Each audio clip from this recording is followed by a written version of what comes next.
Good morning, everyone. Welcome to Trusting Your Intuition and Living a Yes-Filled Life with Brenda Winkle, breathwork facilitator, somatic coach, and Reiki master. And learn more at brendawinkle.com. Welcome, Brenda. Thank you for having me, Carissa. I'm so excited to be here. Well, we're excited to learn from your wisdom and experience your healing energy as a Reiki master. I'm Charissa Sims, live event host for Humanities Team, a 501c3 nonprofit organization whose mission is to make conscious living prevalent worldwide by 2040. And I'm coming to you live from Lafayette, Colorado. And where are you connecting from today, Brenda? I am in the Portland, Oregon area in a suburb called Beaverton. Okay, yes, I know it very well. I went to college in Southern Oregon State, a little bit south in Ashland. Oh, that's amazing. Yes, it's a wonderful place. I also want to welcome Brenda Winkle's audience and those streaming live through Humanities Team Facebook page, the HT YouTube channel, and Stream Plus members that are here in the green room with us. Thanks for being members and being on camera. I wanted to do a special shout out to the Sign Network with John and Summer Raymer at sign.network. Because it is a live program, we will have time for comments and questions. And this is an incredible opportunity to get your questions answered live or comment. For example, if you've taken her course and wanted to say how much you loved it, how much it's changed your life, that's fine too. Try to get your question or comment in within the first 30 to 40 minutes of the program and post it in the chat wherever you're watching, and you'll get your question answered by Brenda. So let me share a little bit more about Brenda. Brenda Winkle changes lives by blending the science of trauma-informed breathwork and somatic coaching with intuitive energy healing. She specializes in supporting high-achieving professionals, entrepreneurs, and lightworkers to stop people pleasing in order to improve their well being, manage stress effectively, and optimize their lives and businesses so that they live with more joy, flow, and ease in their businesses and lives. Brenda created the Power Method for Empathy Management, which she teaches in her signature program, Your Yes Filled Life. So happy to connect with you today, Brenda. I am just thrilled to be here. I'm thrilled for just to be along with you and all of the other people that are changing lives through Humanities Team. It just means a lot to me. So thank you. Oh, well, thank you for saying that. And it's wonderful to have you as part of our faculty and wisdom teachers. So, how did you get into breath work and discover its healing benefits? Well, this is kind of a funny story. It was a little bit by accident. At the time I discovered breathwork, I was already a Reiki master, an advanced theta healing practitioner. I'd studied Clendenning. I had a master's degree in educational leadership, and I told myself I was done with certifications. I Oh, was I was not looking for anything else, and I went to a retreat. And I was told by the host that we were going to be led in breathwork by a breathwork facilitator. And I thought to myself, that's a job? People do that? don't you And just breathe in and breathe out? exactly. And so, anyway, I just was like, well, I'm here. I'm just going to really try this and explore. And at the end of the breathwork session, I felt like I had moved through 10 years of trauma in my body. I felt like a different person. I felt like I weighed less. I felt like I could walk more easily and breathe more easily. And I showed up completely differently. And I thought to myself, I must have more of this. This is really special. And so that was really how I got into it. It was by accident. Oh, and so what was the theme of the retreat? Was it like a woman's retreat? And how long was this exercise that transformed your life? It was a women's empowerment retreat, and the Okay. retreat was like, I think 2 days or 3 days. And the whole breathwork experience lasted an hour. And so when you look at the clock and you're like, okay, it took an hour, but you lose time a little bit inside of a breathwork experience because you're just in your body. And for so many of us, being in our body feels really challenging. And we don't even know how to get into our body or that we're not in our body. Mm. So why is it important to be in our body? Because I know there are some meditations that teach you to go out of your body and have an out of body experience. So why is it that you recommend being in your body? Well, I think it's important to say there's a place for all of this. There's a place for the meditations that take you out of your body. Okay. And I think that there's value in that. Mm. And we're also humans. We're humans having a physical experience in these human bodies. And a lot of times we're using this much of our body, just the head and maybe a little bit of the neck, to create these experiences. And when we can engage everything else, we can tune into deep wisdom and intuition within us.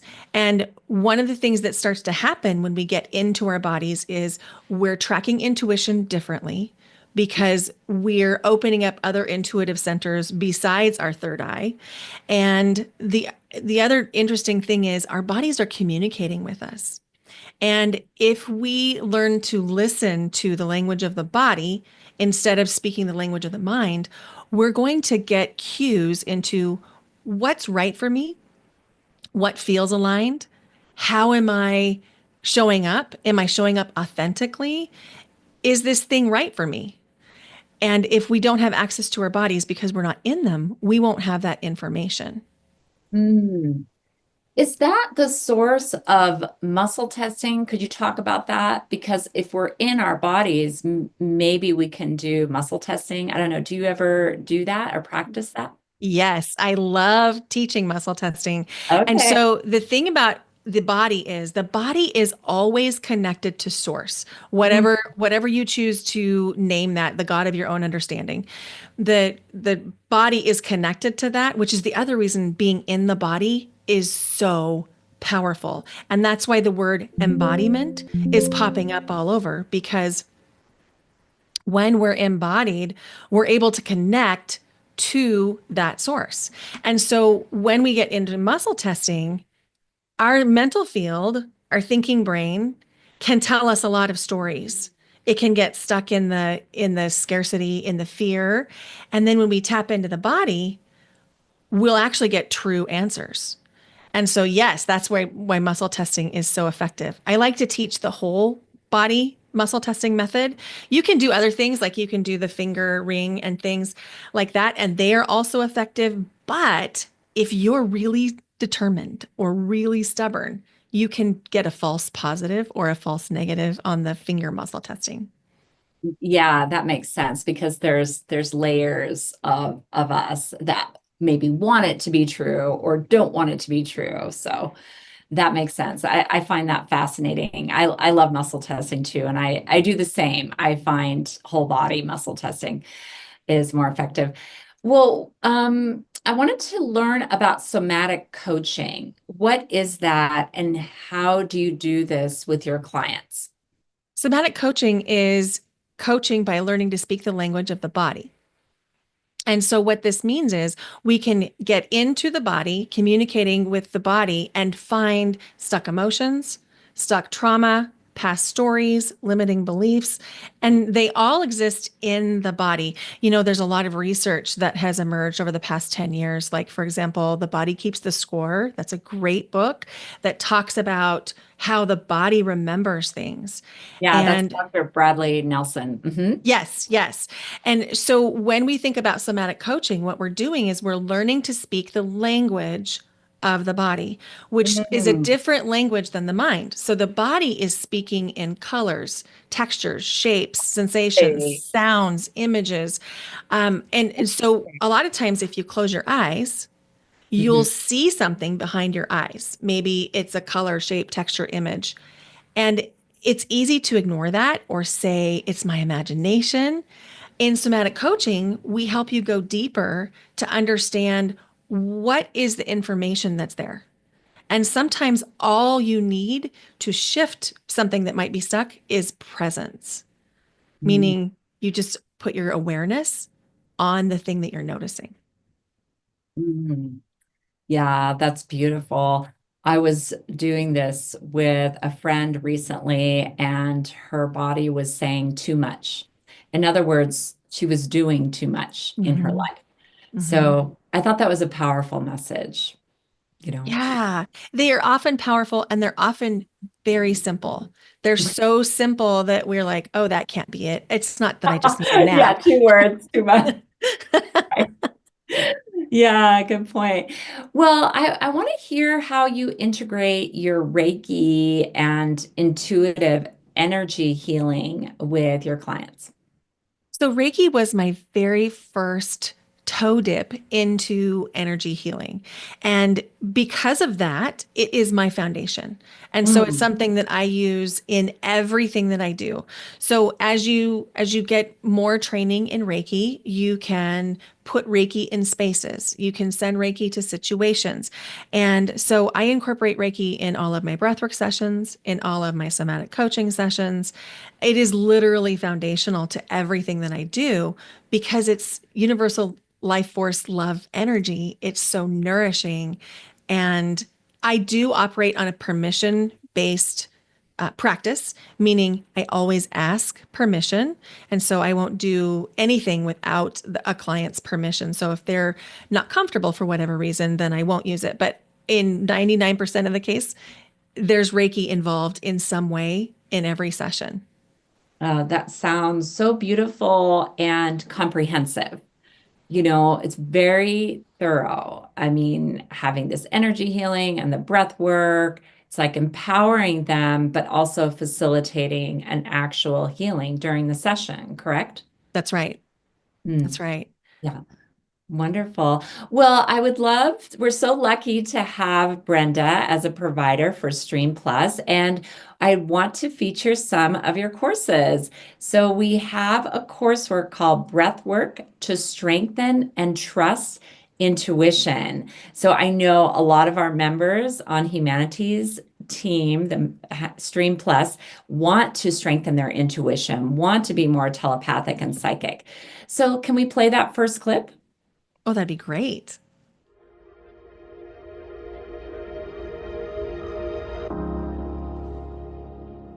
When we talk about breath work, there's lots of different kinds of breath work out there. I'm sure you know a lot of different kinds of breath work. You probably heard things. And the kind of breath work that I teach is breath work for transformation. I was trained by Pause Breathwork. And here's how that impacts you. The breath work that I lead is going to help you relax your body, relax your mind, unhooking that mind from all of the chatter around the have to do and the want to do. It's going to help you soothe the anxiety in your body, perhaps even improving symptoms like stomach upset or headaches or muscle tension. It's also going to help you change any belief patterns that are not serving you. Now, is all of this going to happen in one session? Maybe, maybe not. Depends on where your starting place is, right? But here's what I can promise you for sure. Breathwork has been around for thousands of years and it is very, very, very safe. It's also a known healing modality in what we call somatic practices. Somatic meaning related to the Greek word soma, which is body. So breathwork helps get you in the body. Why does that matter? Well, here's the thing. If we're using only our brain, we're tapping into what I call the mental field. Now, the mental field is a beautiful thing. We need that. That's where our intellectualism comes from. That's what we call our intelligence. But here's the thing. You have more intelligence centers in your body than just your brain. You have your heart and you have your gut. Now, the heart and the gut move more slowly than the brain.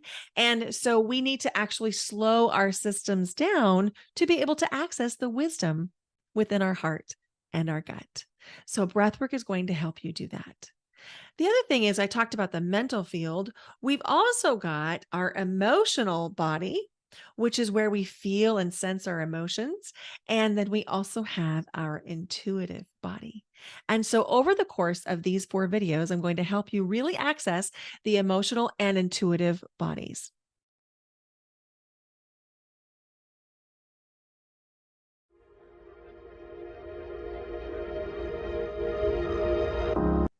That's exciting. I was like on the edge of my seat. Okay, we're going to access this.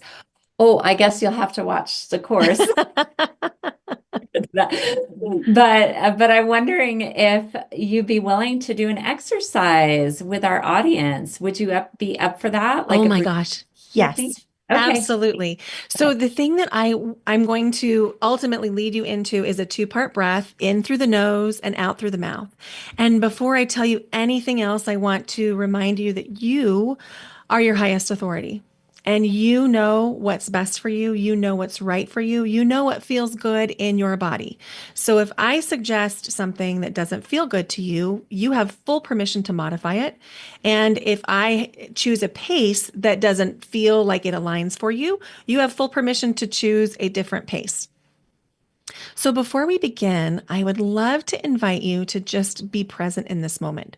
Maybe your eyes drop closed, maybe they fall to a soft gaze, and just allow yourself to notice what's here now. Perhaps you can notice the surface beneath you. Perhaps you can allow yourself to be held even more deeply by the surface beneath you, allowing yourself to rest back into the chair or the bed. Now, invitation to bring your awareness to the bottoms of your feet. Maybe you can wiggle your foot around, maybe scrunching your toes, just noticing that you have feet and toes. Maybe wiggling the toes next to each other.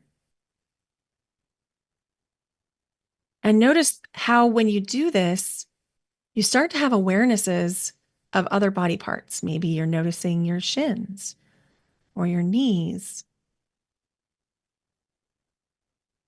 Now, invitation to bring your awareness to the tip of one finger.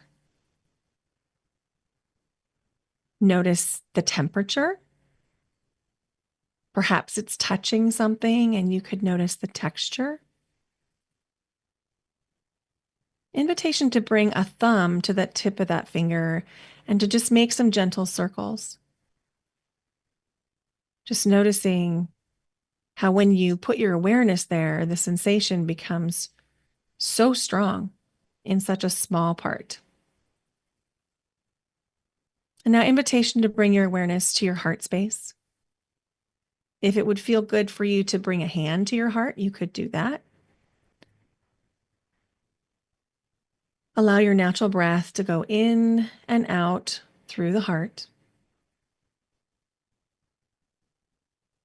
Allowing yourself to feel and sense the love within you, the love around you.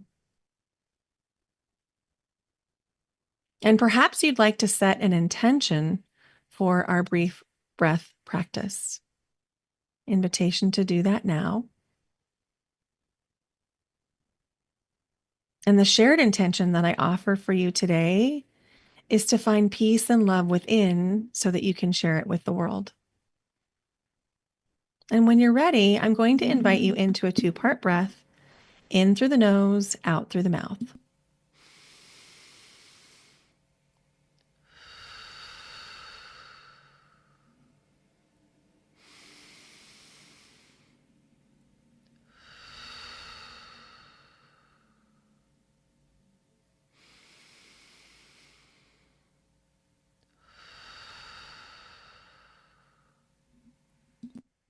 Notice if your pattern wants to slow or speed.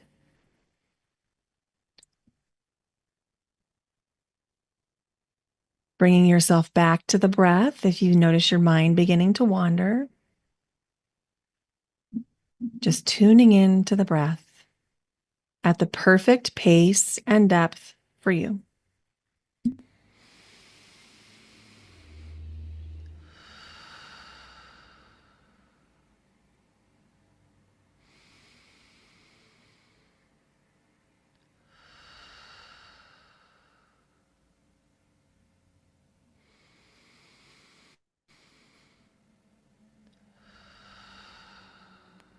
Invitation to notice if your body wants to move. Does it want to shift position? Does it want to shake or wiggle or release anything? Perhaps releasing tension, stuck emotion, Invitation to notice if you have emotions coming forward that you didn't know were there. And to just use the breath to get to the other side.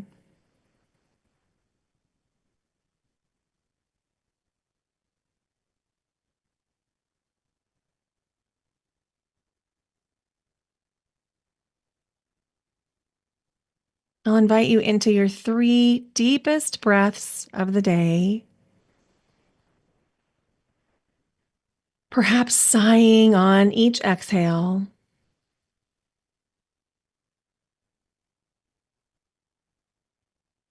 And after the completion of the third breath, invitation to hold the breath briefly at the top for as long as feels aligned for your body.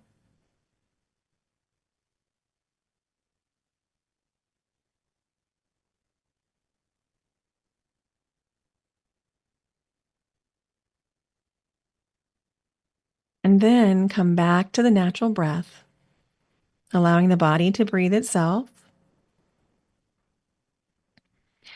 And perhaps it would feel good to do a body scan and just notice what's here now.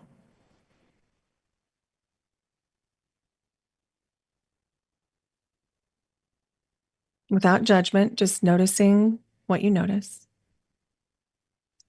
Invitation to put a hand on your heart if that would feel good, or maybe both hands on your heart. And thank yourself for showing up for you today. Maybe even saying thank you. I love you. And when you're ready, invitation to find your way back to the screen.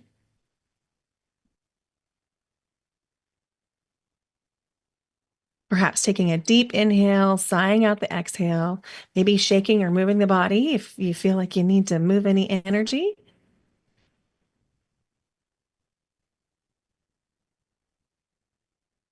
There we go. How did that feel?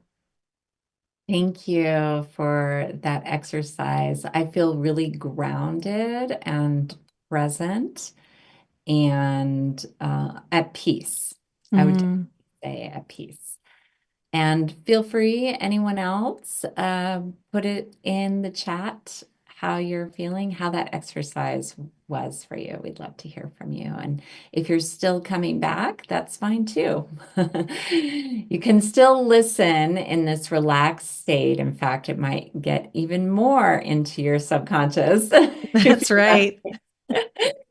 yeah, so I wanted to talk a little bit about anatomy and the role of the vagus nerve in keeping us safe. Hmm.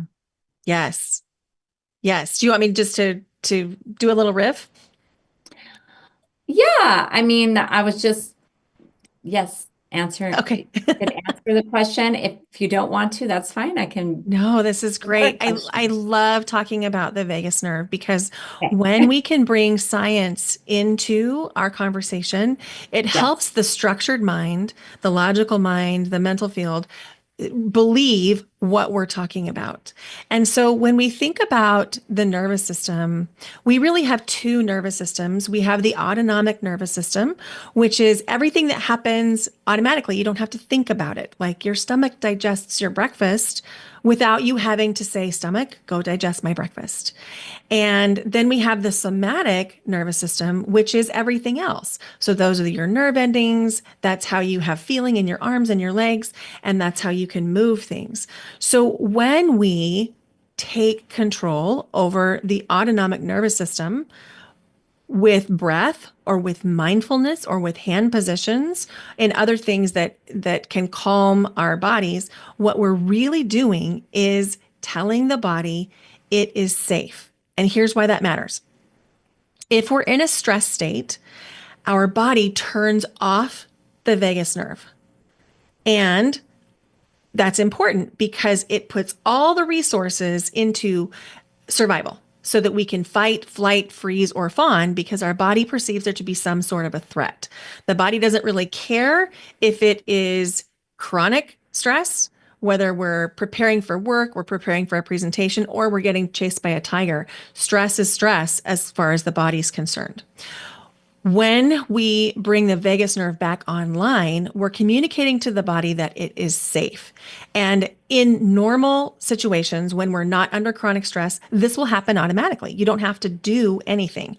But when we're in a state of chronic stress, what can happen is we can actually be living without our vagus nerve online. And then what happens is we have headaches. We have stomach upset. We are living in a state of fight, flight, freeze, or fawn, one of those stress responses. And so there's a couple things that we can do to bring the vagus nerve back online. Can you define fawn for a moment? Yes, fawn is a fairly new, like I would say in the last 5 to 8 years, term that we've linked to the stress response, and it's related to people pleasing.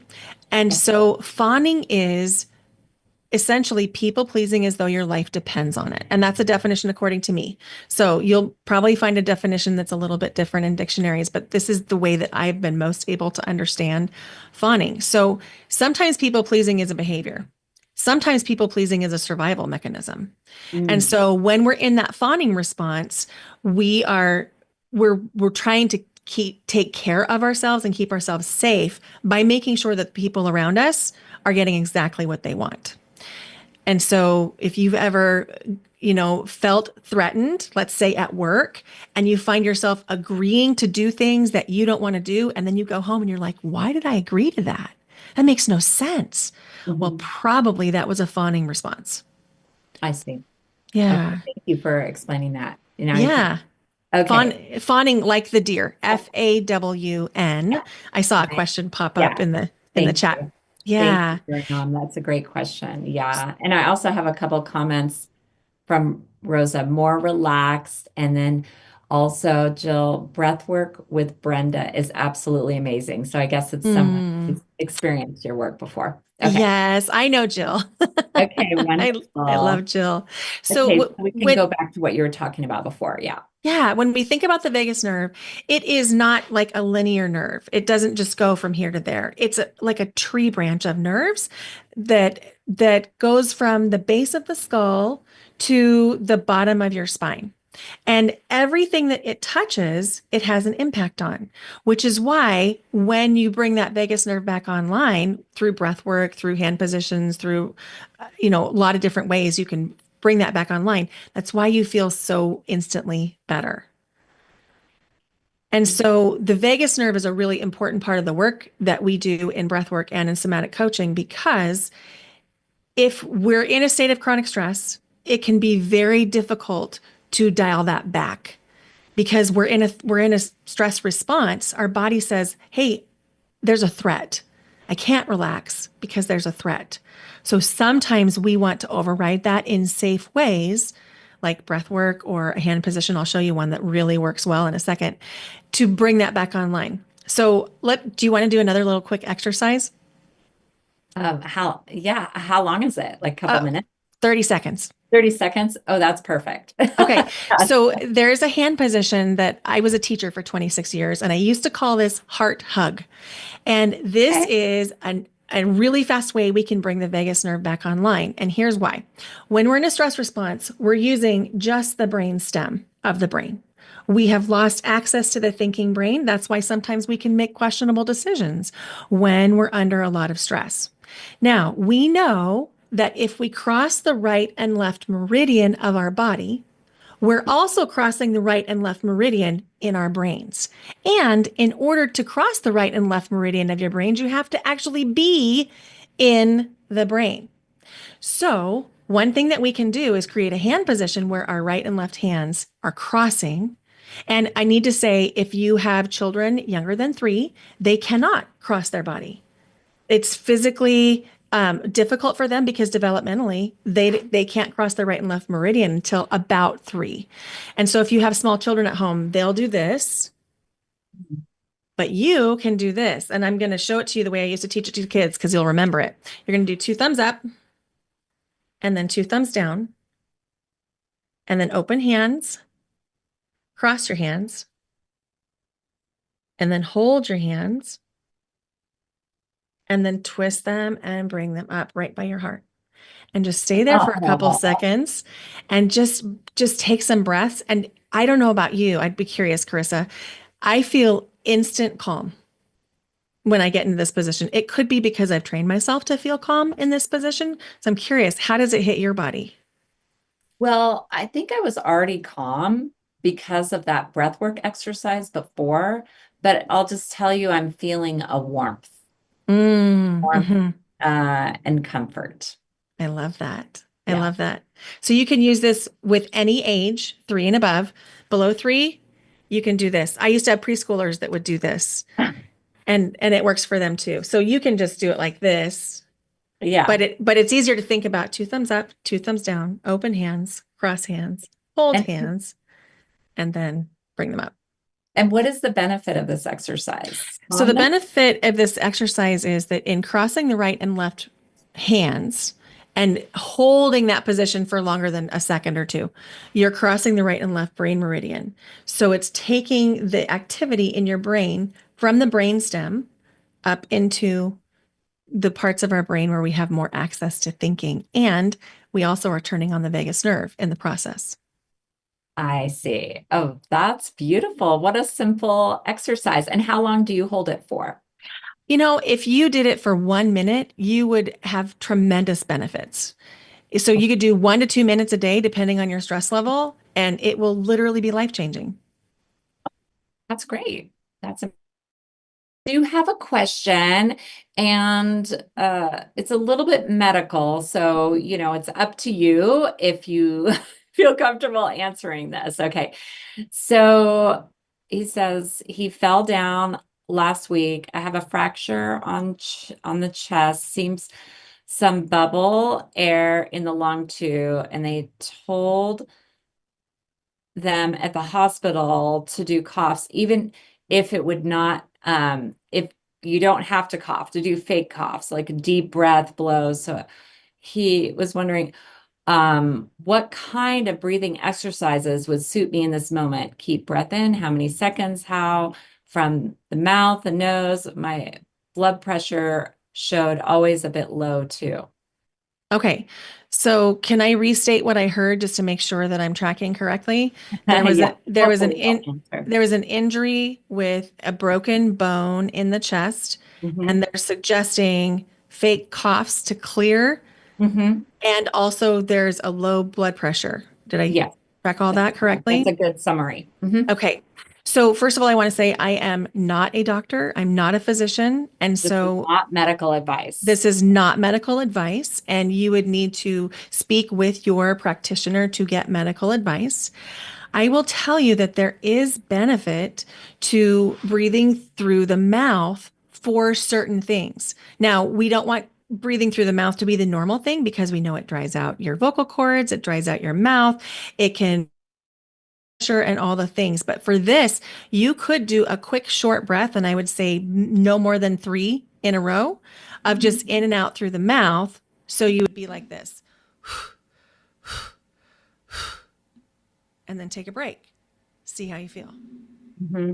Take a break for maybe like 5 minutes or something. Yeah, or even just a few seconds, and you'll notice if it felt good, you could do it again. If it felt bad, don't do it. Yes, and that's part of what you were talking about before, tuning into your body. What is it saying? How are you feeling? Maybe measure your blood pressure after that, and see how that's affecting you. That's right. So, beautiful. Thank you for answering that question. I wasn't sure if you'd want to answer that. Okay, great. So I wanted to play another clip from your course, Breathwork to Strengthen and Trust Intuition. This is video 2.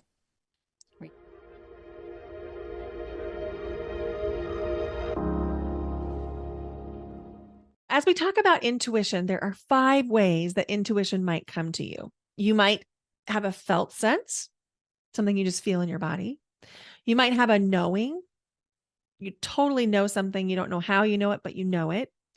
You might hear things either with your ears or inside your mind.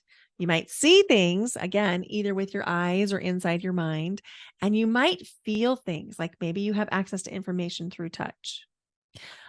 All of those 5 ways are equally beneficial. There's not a good one or a bad one.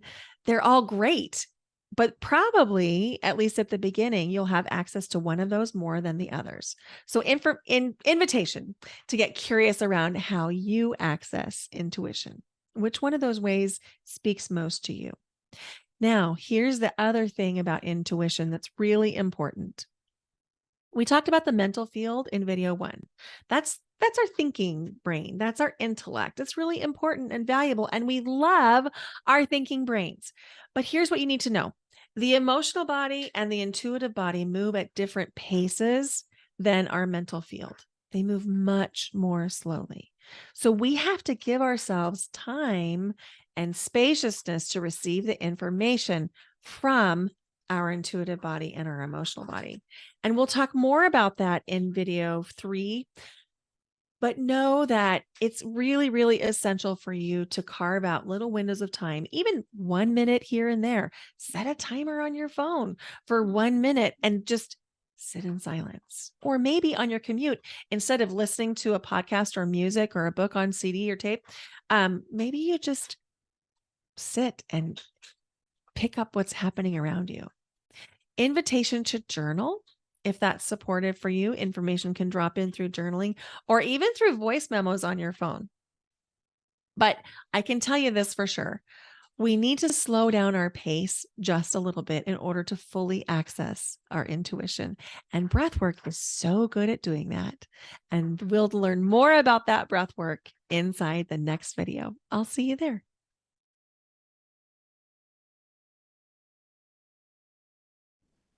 Yeah, I love that advice. And even if you're walking around, if you're taking a walk, even just to pause, and if you can clear your thoughts, it's amazing what might come to you, or birds might start communicating, trees might start talking to you. I mean, I'm just saying. You're right. And in fact, I'm a lifelong learner. And so I'm always learning new things and studying with new experts. And I've learned that there's actually 18 tracks of intuition. Oh, There's a wow. woman named Crystal Clenny, that's with a C, Clenney. And she taught me that there's 18 tracks of intuition. And so it was the 6 that I talked about, but then we've got 6 empath tracks naming exactly what you named. We could have like animal communication, plant communication, geomantic communication. In other words, knowing what happened on the land or getting Oh, yeah. information from the land. We have the medical empath, the person who is able to understand what's happening medically. The physical empath, the person who could feel things in their own body. Mm-hmm. The emotional empath, the one who feels every emotion as though it's their own. And then we have 6, what she calls niche tracks. And so those niche tracks are telepathy and near-death experiences, dreams, and so on and so forth. And to your point, Charissa, that spaciousness is essential to tap into whichever kind of intuition is coming in. Mm-hmm. Yeah, that wants to come in, or is your destiny really to connect? Yeah. Mhm. Well, we did get a comment from whoever was talking about their chest. They said it felt good. So they tried it already and came back. So that's great. That's amazing. Wonderful. Good. I'm so glad it was helpful. Do you feel like it's it would be beneficial for doctors to be trained in this type of breath work for situations like this? Absolutely. Absolutely. In fact, I was just speaking with a doctor named Erica Howe yesterday, and she has a company called Women Physicians Wellness. And we were talking about bringing this into her conferences because it is so helpful and beneficial, not only for their clients, but for themselves. And so, yes, I think it is becoming more mainstream. I think, people hear about breath work all the time. I have a little alert on my phone for breath work, so I get access to every new news article about breath work. And I am seeing that it's more and more prevalent. Oh, yeah. And here in Boulder, the rage is Wim Hof breathing. I'm not even sure if I'm saying it right. And like, um, freezing cold water. So, anyway, there's all sorts of different workshops here in Boulder about breathing. I think it's essential. So, I wanted to move on to this concept of yes. What does it mean to find your yes? You know that feeling when something has happened in your life or you've done something and you're like, yes, that's the yes filled life. So, the whole premise of your yes filled life, both my brand, my course, my podcast is finding that yes. And because we're each unique human beings and we have different backgrounds and different loves and different passions, our yes is going to look different. And so, really, it's unpacking the ways that your unique yes is speaking to you.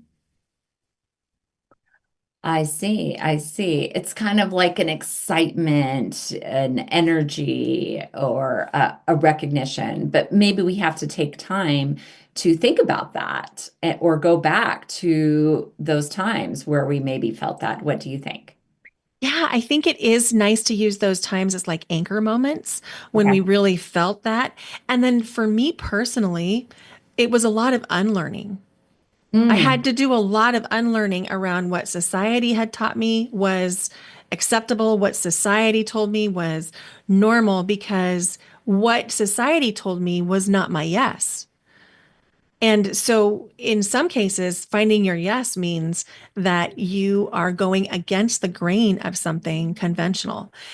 Not in every case, but in some cases. And so, I think there's a little bit of curiosity that's essential in finding your yes. And then being willing to recognize that it's going to change. As you have different kinds of experiences, your yes is going to be different. You know, there was one time in my life when I was raising my daughter when it felt like my yes was really around security, like making sure she was safe, making sure we had, the home that was really consistent for her. And that was my yes. And then she grew up, she is out on her own. And then my yes turned into, I just want to travel, like as much as possible. That's my yes. And so recognizing that it will change as you evolve. yeah. Well, what do you see as one or two of the most common reasons people struggle to give themselves permission to say yes to the things that they truly desire? I would say, and this is a really gross simplification, but people pleasing is, I would say, the number one thing that holds people back from finding their yes because they're worried about what people will think, what people will say. And nine times out of 10, the people that someone is worried about are not in their, what Terry Cole calls the VIP section. They're not the most important people in their lives. And yet they're making these life decisions based on what so and so down the street might think or say. And so people pleasing comes up in that way, but it also comes up in not actually owning what is good for you or not saying, hey, this is true for me. I want to do this or I don't want to do that. And so I think people pleasing is like absolutely the number one thing. And then I think that the second thing is very often fear, where we're not trusting that our body, our intuition, our inner selves, our higher selves are actually leading us toward the thing. We keep having these ideas, these nudges, and we're like, no, that's not for me. That couldn't be, even though you can't stop thinking about it.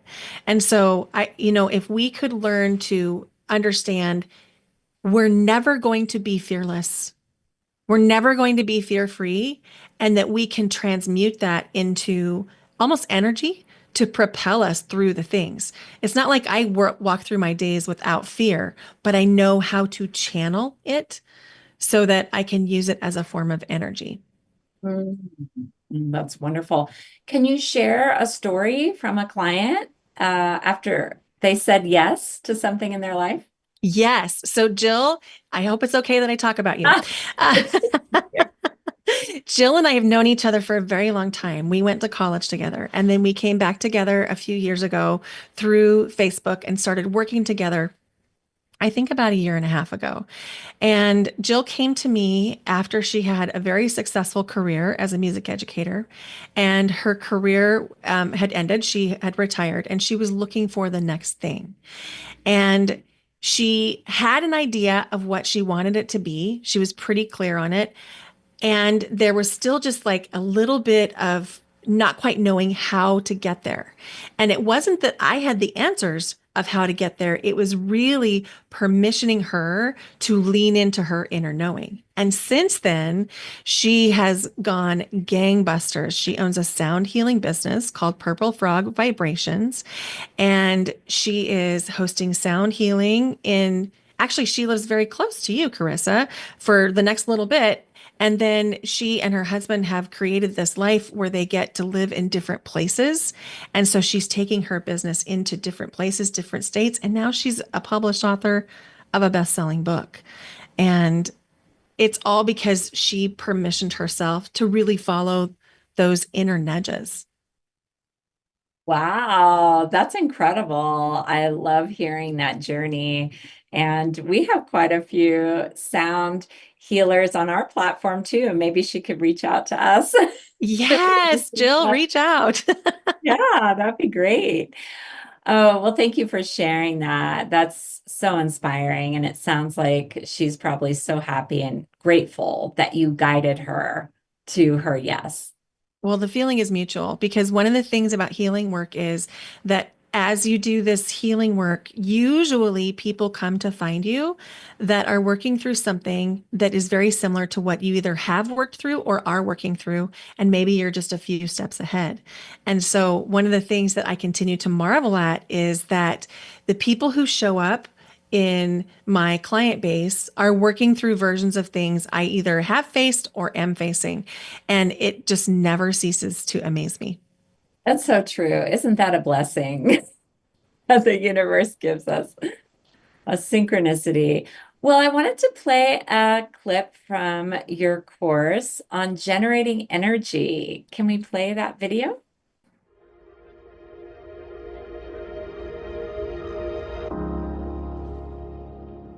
Thinking about your emotional vibration and the energy with which you bring to different situations, you're always responsible for the emotional vibration that you bring. Just like the ripples of water when you skip a stone, emotions come in waves. When you're in energetic alignment, you can experience a lower vibrational emotion and not get stuck there because you're letting it flow. When we do experience a negative emotion, instead of trying to stuff it away or hot potato it away, get curious. What is that emotion about?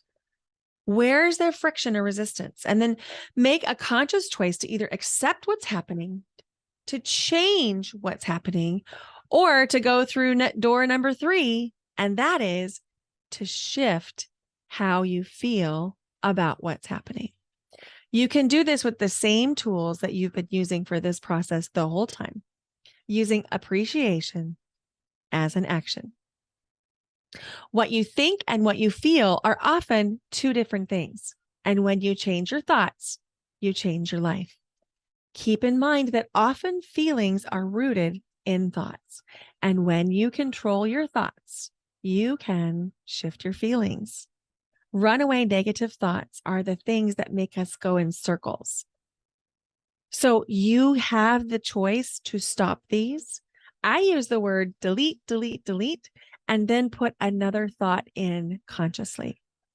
You can also ask yourself, is this real or not real?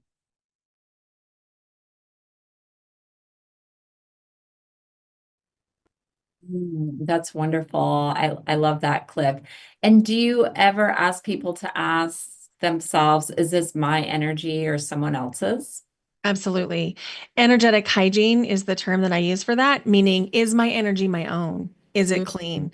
And a lot of the people that are drawn to work with me are highly intuitive, empathic, a combination of both, or they may be a highly sensitive person, meaning that they have sensitivity to light, sound, touch. They pick up other emotions from other people. And so, yes, absorbing energy and emotions is a frequent challenge of the kind of people that are often drawn to me, like me. And it was something I had to learn. I didn't know I was carrying around energy and emotions from other people for decades. And then when I was able to understand, oh, I can actually institute these practices that can help me protect my energy, not from a fear-based place, but from a same kind of place where I close my front door at night, things really, really changed. And they changed for my clients as well. When they stop absorbing energy and emotions, they're able to find that sovereignty to say, oh, hey, this is what I want to do.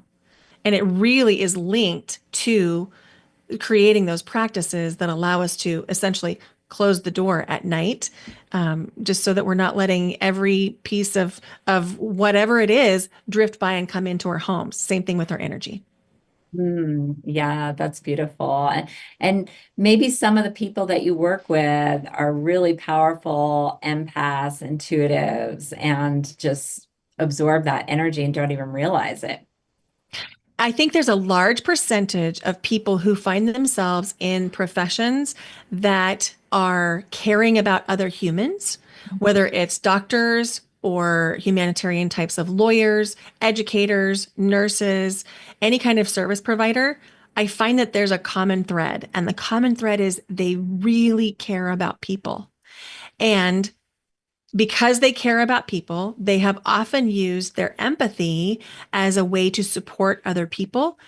And because we're taught that we should carry things for other people, like by society, oftentimes for the empath, what that means is you're walking around like with a backpack of stuff that's not even yours. And it will really impact your ability to show up authentically and with sovereignty. Oh, yeah, that makes sense. And going back to what you were saying before about fawning, Mhm. right? Yes, That absolutely. ties into that. But they're unconscious of it. So there's the conscious people pleasing, and then there's unconscious. You're trying to heal and help them. Yes, that's so wonderful. So Jill has a comment. She says that yes is a feeling in the body that makes one feel confident in being your true self. I have felt like I can do the passions I have without any outside force saying, no, you can't. It's taken a long time to get there, but yes, it's getting easier all the time to find my yes. Oh, I love that. Yes, that's so wonderful. And then Mary says in the hospital, they told me I can do yoga, breath exercises, or anything good, meditation. I know if it suits me, if it feels good. And that's why they asked about it. So we talked about protecting energy, but what might be some of the less common things that we might not be considering when it comes to preserving our energy or our high vibe state? Can I go just a little bit woo on you? I'm like all woo, like Okay, great. 1,000%. And Okay. I'm not even going to ask the audience because I know they love the woo. Okay, so let's get a little bit woo here. I want to teach you some energetic principles that you're not going to find necessarily on anywhere else. So, one of my practices every day and every night is I call back my light, I call back my energy. And I also do this in between every podcast interview, every client session. Mhm. So, what that looks like is I will intentionally, like, I'll make a scooping motion with my hands and I just say, I call back my light, I call back my energy, I release anything that's not mine. What's yours is yours, what's mine is mine. And so, if you want to just try that right now, it feels well. I won't tell you how it feels. I want to know how it feels for you. So let's just call back our energy. We're just going to call back our energy, and we're going to call back our light. We're going to release anything in our field that's not ours. What's yours is yours. What's mine is mine. And for me, the thing I notice often is I will have picked up stuff on my back body, energy from other people. Mm. And I'm curious if people have tried it, what they notice, but that is something really, really easy. You can do it in the bathroom stall between sessions, between classes, between whatever you're doing, and it will really clean things up. And then, of course, you can do some more tangible things like you can burn sage or Palo Santo. I did that at the beginning of my day today. I burned it in my bedroom and I just like put a little over myself. I put it around my computer every day and it just cleans up the energy, keeps it squeaky clean and it feels really good. And then I also love crystals. I mean, you can see I have some behind me set into grids, but I am also looking at many crystals that I have, just to help me keep focused or to stay grounded or, so I just, you can have these little pieces that of protection no matter Mhm. what kind of field you're in.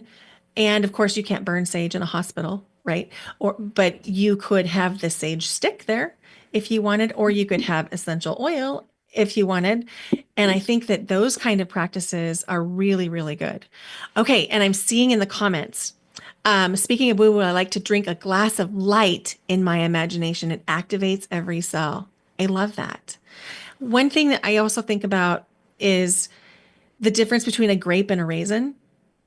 So if you drop a raisin into any liquid, it will absorb the liquid, whether it's oil, water, juice, doesn't matter. If you drop a grape into liquid, it just stays a grape. So the more you can hydrate, the more you will be able to maintain that energetic sovereignty where you're not absorbing things. Yeah. Yeah, that's wonderful. I do science, but I don't think about doing that in my meetings, what you're talking about as far as calling my energy back to me. And I always distinguish if it's for my highest and best good.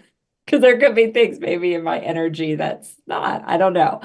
But anyway, but thank you, Guranam, for sharing that. That's beautiful. And how do you manage both ample amounts of self-care and maintaining a thriving business in service to women?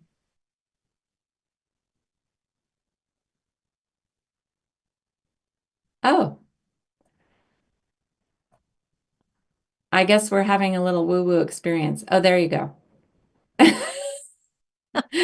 You're back. That was fast. Wow, you came back really fast. Okay. Do you want me to repeat the question? Yes, if you don't mind, that Yeah. would be really How, helpful. Brenda, how do you manage both ample amounts of self-care and maintain a thriving business in service of women? So I love to think about self-care a little bit differently than a lot of people. I mean, yes, a manicure is nice, but that's not self-care. Self-care is actually taking care of yourself, eating, resting, drinking water, moving your body. And so if I would want my daughter, my mom, my best friend to do these things to take care of herself, that is self-care to me. And so I make it non-negotiable to do those types of things and I do it without guilt because I know that I'm modeling something for the people in my life and that the more I can show up fully for them, the more that they will also be able to show up fully for their communities. And so there's no guilt in just taking care of ourselves. Think about the ways we say take care at the end of a call. Take care of yourself. Well, that's self-care. Yes, a massage is wonderful and important. And so like acupuncture and facials and all the things. But really, like how are you taking care of yourself? And so I bake it in. That means that I do those energetic practices. I drink lots of water. I schedule breaks for myself where I'm not consuming anything, 1 to 5 minutes a day where I'm just being. It's game changing. Oh, that's beautiful. I think that I love that advice. And I love the heart hug that you showed us.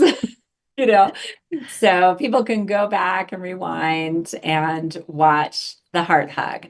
Do you have any final thoughts that you'd like to share with our audience as we close out this interview? I think I just want to really affirm that you already know what's best for you. You already know what your path is, and you already have this inner knowing. of the difference that you're supposed to make in the world. And if even it's just a little glimmer once in a while, invitation to give yourself credit for it. I think that we don't often give ourselves credit for the things that we're doing, and invitation to celebrate every single time you show up for you and every single time you show up for your community, because they're connected. The more you show up for you, the more you can show up for your community. Oh, thank you for saying that, Brenda, and thank you for being here. And thanks to our audience for joining us, for trusting your intuition and living a yes-filled life with Brenda Winkle. Her courses, Breathwork to Strengthen and Trust Intuition, and Yes Academy, Say Yes to You, are available now on the Stream Plus platform. So join Stream Plus now and gain access to this incredible program, and you'll also get access to other incredible spiritual teachers and programs. We're proud to say that Humanity Stream Plus is the largest global streaming platform for consciousness-raising masterclasses in transformational education. We are a nonprofit and also give back with our one-for-one program. I wanted to thank Steve Farrell, Dee Meyer, and the production team, Jim Gray, Garth Catterall, Andy Gutsky, Karen Weissert, Nanette Kennedy, and the rest of Humanity's team. Thank you so much, Brenda. Thank you for having me. It's been a true pleasure.